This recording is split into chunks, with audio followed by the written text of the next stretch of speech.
I'm on a piece of property that I have never trapped before. So March issue with GON, what we're going to do is, if you're seeing this online, you're probably already reading it, but we're going to show you how I trap raccoons and possums this time of year with dog-proof traps. These are so simple to use. I've been trapping coons a number of years, and I'm going to show you how I do it. And there are a few little things that I maybe do different. Maybe you'll pick up a nugget or two here and there. And you can trap in March and April now before these turkeys get out here and start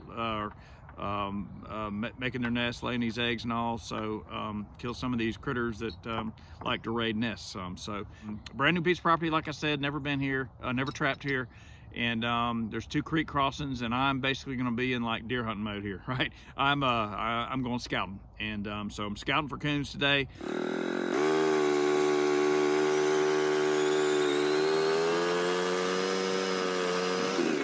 All right, so as I told you, I do things a little different sometimes.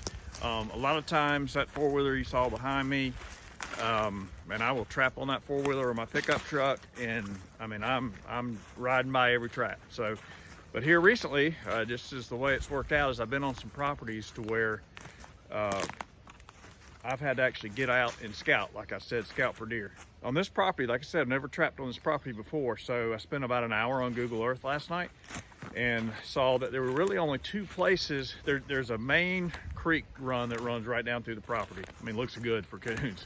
But the issue is that the road only crosses in 2 spots, and it is from where I park my 4-wheeler to the next road down. Is, according to Google Earth, 705 yards. So I got my backpack. I've loaded all my traps up, flag and tape, bait, setter, all that stuff. And so now I'm going scouting for coons. It's going to be more inconvenient when I have to set or check traps every morning. But you know, if you're going to catch coons, you got to do what you got to do. So I'm going to just be going down this creek bank. It's real. Google Earth made it really simple for me, and just start looking for tracks. And where I see tracks, they're fresh tracks, because as a matter of fact, I just pulled up to the creek right here, and there's fresh coon tracks right here in the creek. So right here on this, if you can see it, there's a sandy bank right here. There's coon tracks right here in the sand. So this is an obvious place for me to set. So that's all I'm gonna be doing, and I'm gonna show you how to set these traps, and we're gonna go scouting.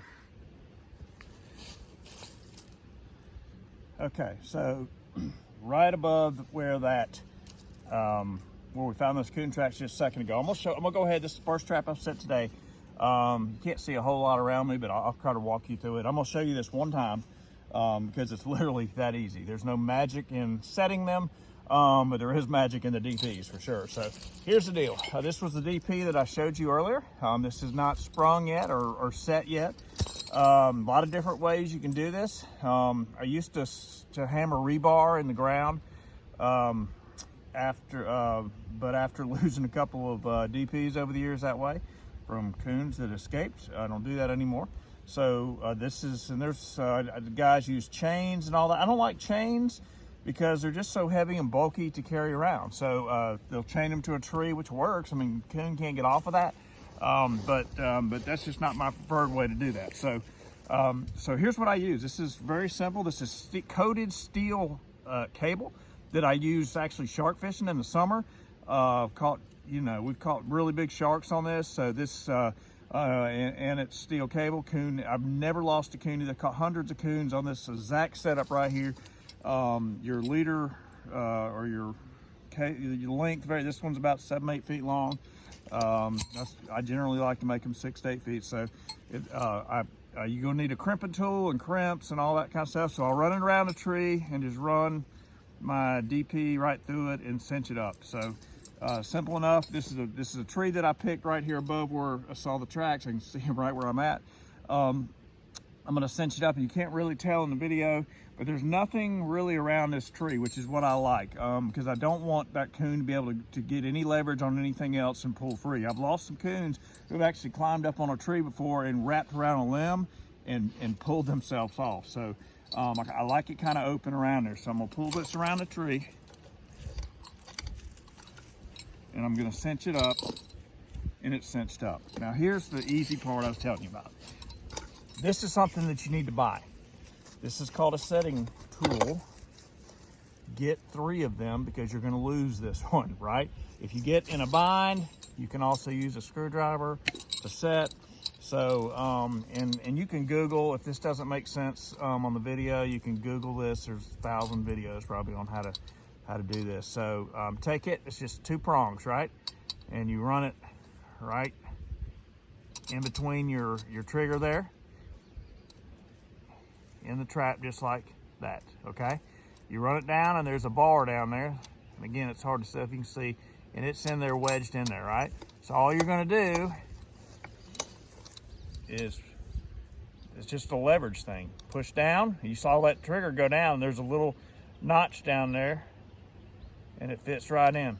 And there you go, and this trap is set. So, and I didn't have to squeeze it, and you can set them like that, but it gets tiring after a while. You see this trigger is set very lightly, you know. If it's set in the middle like that, it's not set as lightly, but I like to put it just on the edge when after I go and put it in the ground, so it's just really light trigger. Now, and I'll show you the finished product here in a minute, but when I set this in the ground, a lot of people set them straight up, and I don't like to do that because of the rain factor. I like to put them at a slant about like that, so I've seen my bait last a long time, so I'll put them at a slant. Now, another thing, when you stick them in the ground, I don't like it real soft to where a coon could come up and pull it out real easy. You know, I want them to be able to go in there and dig at the bait, stick their finger in there, just have enough leverage on the trap that it doesn't pull it out. Because once he pulls it out of the ground and it's sitting there flat, you're not gonna catch that coon. Okay, so it's cinched up on the tree. I know you can't see it, but I'll show it to you in a minute.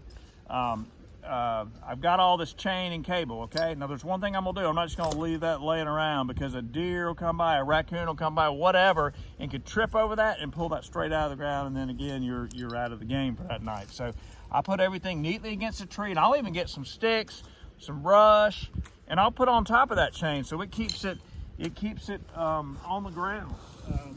And then, you know, I'll take sticks and all that, and I'll cover that chain up. I'm not worried about the coon seeing the chain and getting wigged out and going away, not at all. I don't want him to get his foot in it and pull the trap out of the ground. And get some of this, cover it up. And I like to kind of clean a little spot out in front of the trap. And again, I'll show you what it looks like here when I'm get done. But so that's it. So now, bait. What do you use for bait? I'm a cat food guy, a wet cat food guy.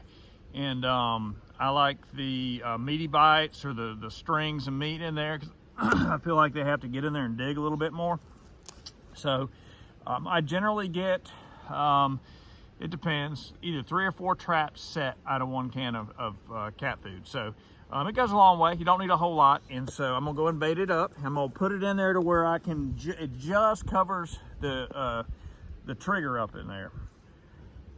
All I'm gonna do is get a stick and put it in there. And I'll put just a little bit of cat food on the ground out in front of the trap, just to kind of get them interested. And that stick right there, all that do is a scent, right? So I'll take a screwdriver and I will stick a hole in the ground, and I'm done with that stick, right? I'll just stick it straight up in the ground.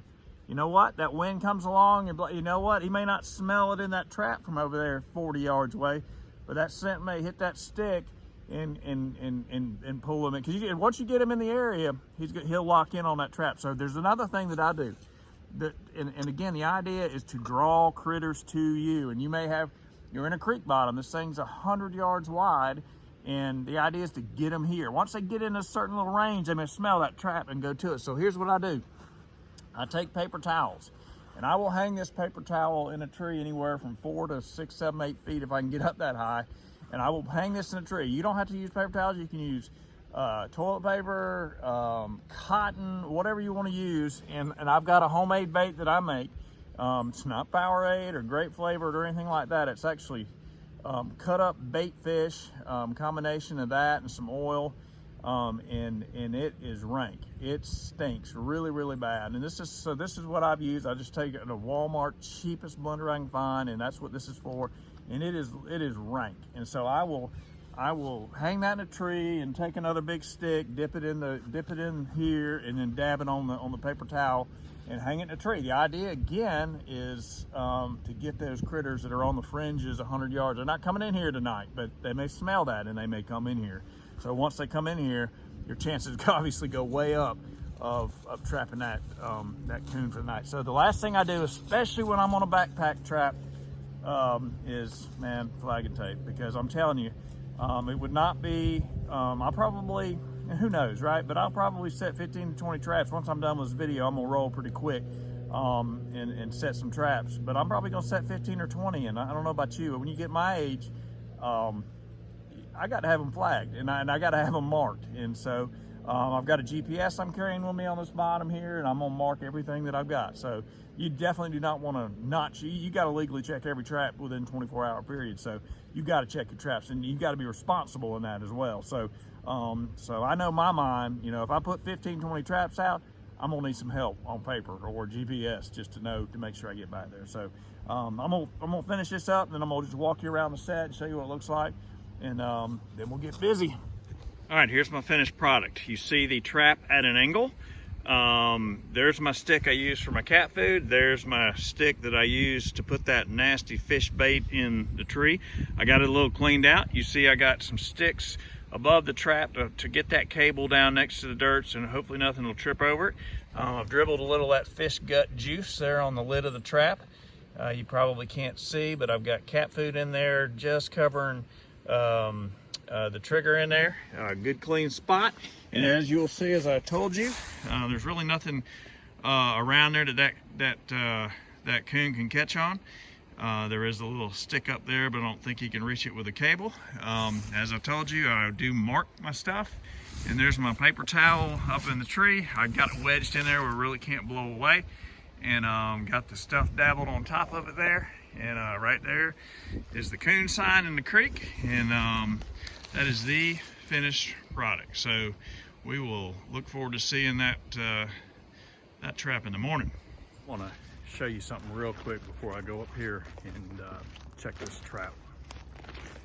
This is just a little tributary, right? And it actually goes down and dumps into that big, goes way on down there. Well, not way on, 200 yards, dumps into that big creek where I got majority of my traps. So this is a little tributary. And so what I did yesterday, come in here, there were no coon tracks in the creek. There, none. But I said, you know what, this is part of the scouting deal, right? So I said, let me just walk up here. The property line is 150 yards up there, but it goes up there, there's flowing water. I said, even though I don't see any coon tracks right there, let me just walk up there to the property line, let me look in the creek, and let me just see. And sure enough, I walked up there yesterday, and there were actually coon tracks. So there's the scouting right there. So this is, we're fixing to walk up here and check and see if we got anything.